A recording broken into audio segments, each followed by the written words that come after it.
This is CNN Breaking News.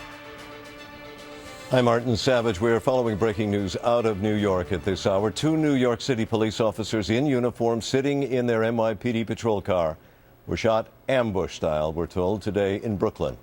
We're also told that both officers were shot in the head and both have now died as a result of their wounds. We're also told that the suspected gunman has been found dead inside of a nearby subway station. He died, a law enforcement official says, from a self-inflicted gunshot wound. Here is how one witness described today's scene. No, she just told me that, they got shot in the car, whatever. They were sitting there. But my whole thing is, we got to take back our communities. This can't happen. If you mad at somebody, be mad at the person that you're mad at. Now, we have 2 families that's missing somebody for the holidays. Regardless of what, where's your humanity? Like, I know it's a war going on, and shout out to Eric Garner's family and everybody else who lost somebody, but you're not at his house or his lawn. These is 2. You don't even know if they were good or bad. I don't condone this, and I'm not with it. I'm not with it. The shooting comes in the wake of anti-police protests that followed grand jury decisions not to indict officers involved in 2 controversial cases in both New York and Ferguson, Missouri. 2 unarmed black men died in those incidents. CNN's Alexandra Field now joins me. And Alexandra, you're at the hospital where these officers and I presume now some family members were rushed to. What do we know about how this all happened? Right now, Martin, what we're seeing is so many NYPD officers who are arriving here at Woodhill Hospital. You can feel the heaviness in their hearts. You can imagine the pain that they're feeling right now, knowing that 2 of their fallen comrades were rushed here. What we know is that these 2 officers were in their patrol car. They were working in a precinct other than their own precinct. This has been described as an ambush-style attack, so there's really no way of knowing at all if either of these officers had even a moment to sense that this attack was coming, or if they had any way at all, even a moment, of being able to react. The sources say that both of the officers were shot in the head. They were then rushed to this hospital, where they were later pronounced dead. And along with these officers who have been piling in to see them, we have heard that family members have started to arrive here.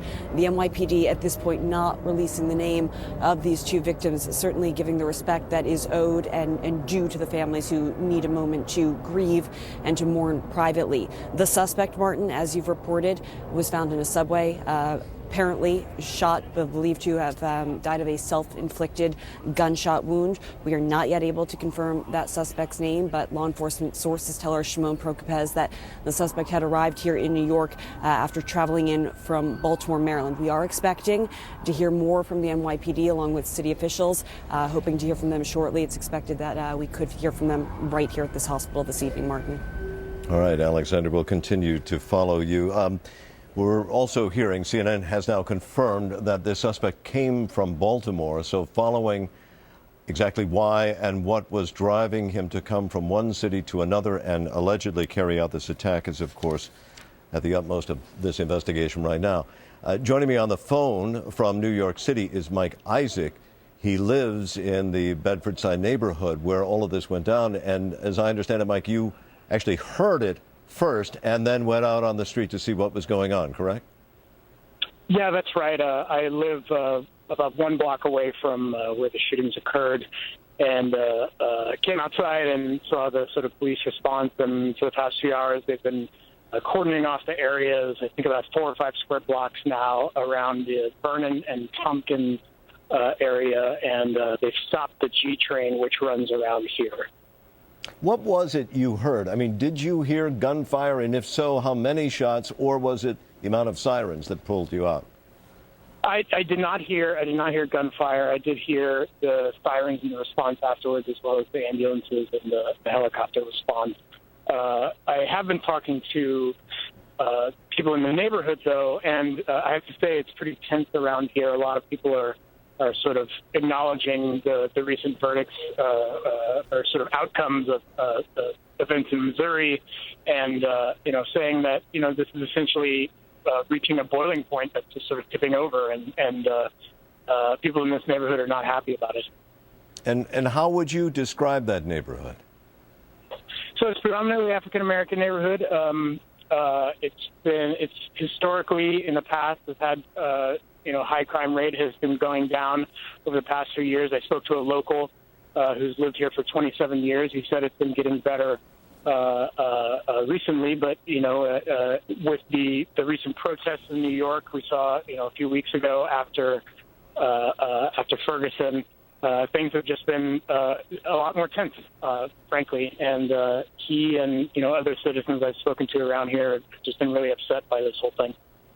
Michael Daly of the Daily Beast, he's a special correspondent, is also joining us on the telephone. Michael, there's been several references to tensions in the community, tensions nationally, feelings against police departments. Are you hearing that any of that may have played into today's attack? Well, it's a little early to tell, but I will say that this was a moment of insanity. But the witness you just had on, I thought, was pure Brooklyn sanity, where she said that you don't know whether these were good cops or bad cops, and you can't just judge people, by what they are rather than who they are. And I think that one thing that did happen in this city after the Eric Garner grand jury result was followed by the result of Mike Brown was that people were shouting, NYPD murderers, racist murderers. And there's a couple of the most decent cops I know were standing on Broadway as people were calling them racists and murderers. And it was like they weren't making distinctions. And I think that kind of thinking, that kind of, Mindset. I'm a little upset. It's a little hard to talk about. I really think that kind of thinking leads to insanity. And I was very happy when you had that witness on, because I think she was saying exactly what should be said. Right. This was the African-American female we had on with that soundbite. So the tensions in this community are still being weighed as to whether or not it played into the mindset of the shooter, and we don't know that yet, other than that CNN has confirmed that the alleged gunman did, in fact, travel from Baltimore and came to New York to carry out this attack. I'm wondering, Michael, was there a feeling, you talked to a lot of law enforcement people, that this was inevitable, something like this? And I'm talking to Michael Daly. I talked to, I guess you'd call him a senior law enforcement official, I can't name, who noted, first of all, this was 5 days before Christmas. And then he said, you start shouting, shoot cops, some nut might listen to you. And, there were demonstrators exactly a week ago going through Manhattan chanting, what do we want, dead cops, when do we want them now? And now you got 2 dead cops. Right. And again, we are still... You can necessarily make a connection between the two right now, but shouting, what do we want, dead cops, certainly doesn't help matters. That is, of course, the fear that takes this almost from what is a horrible tragedy in New York City to what is now potentially a national debate. Michael Isaac, if you're still with us on the line there, what's the feeling now in that community? You mentioned that there were tensions. Are people still tense, or is this kind of one of those moments of, oh my gosh, what has really happened? Yeah, I think, I was in a bodega that's right across the street from a lot of what's going on. And, some citizens are just sort of talking about how this is definitely not, at least one man I spoke to is saying it's definitely not justified, but he sort of expected this sort of thing to happen, particularly because things have just been really tense around here lately, There's still, a lot of traffic. No one really knows what's going on. A lot of the local police aren't really speaking, but it's tense, Mm-hmm. All right. Michael Isaac, who is a witness to events in the neighborhood there. And just to recap for you, 2 New York City police officers have been shot and killed in Brooklyn. It appears that they were ambushed as they sat inside of their police car. Both men were shot in the head, and they died sometime later. We are expecting that there will be some sort of formal announcement coming from the New York City Police Department, a news conference. We will continue to be standing by for that and bring you other developments as they unfold. Plus, we also will be bringing you new developments in the Sony cyber attack. All of that still to come. Hello, I'm Martin Savage at the CNN Center in New York. We're following the breaking news regarding the shooting deaths of 2 New York City police officers. It has been described that they were ambushed as they sat inside of their patrol car in Brooklyn this afternoon. Both men were shot in the head.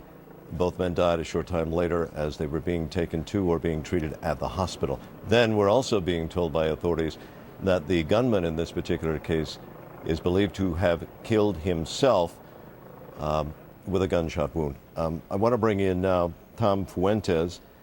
He is, of course, our law enforcement expert and analyst. And Tom, I should mention that, of course, our hearts go out to the families of these officers and to the New York Police Department for this horrible event. But there are reports that the suspect in this case came from Baltimore and that there may be more to this than just an immediate crime of passion, if you can call it that. Have you heard any more? Martin, yes, I have, and I think I heard very similar information to what your last guest had concerning the Instagram being sent of killing police officers and saying, or putting out the intention to put 2 pigs in the blanket, meaning kill 2 police officers. So I think that, the rhetoric on both sides has gotten dialed up, and I also agree with the idea that and friends have told me that they're very upset about the kind of rhetoric that's been out there against the police, because it would possibly incite some lunatic to go ahead and carry out a murder of police officers. And police officers already have the target painted on them just by wearing the uniform every day, an everyday course of action. But in times like this, where there's even more anti-police rhetoric out there, it makes it only worse, and it makes them have greater concerns about possibly being harmed or killed in an ambush situation. So what is the conversation that's likely to be had in the briefing rooms as the officers and communities across this country go out to protect and serve now? What does the sergeant say to the patrol officers going out on the beat? Well, he says absolutely be as careful as you can possibly be. Your head's going to have to swivel around 360 and have eyes in the back of your head in case somebody comes up from behind you to ambush you. There's going to be a lot of conversations about officer safety, officer carefulness, beware when you make traffic stops. All the same things that actually, sergeants and lieutenants say every day, in the room as officers prepare to begin their patrol shift. But, most police officers are not going to have to be told more than once about what's going on in the country and what the danger factor is. I mean, it's always been dangerous. There were over 70 officers killed in the line of duty last year, most with firearms, many with their own guns. So, people know, officers know that, encounters can be extremely dangerous, but an ambush, what do you do? How do you prevent an ambush from happening?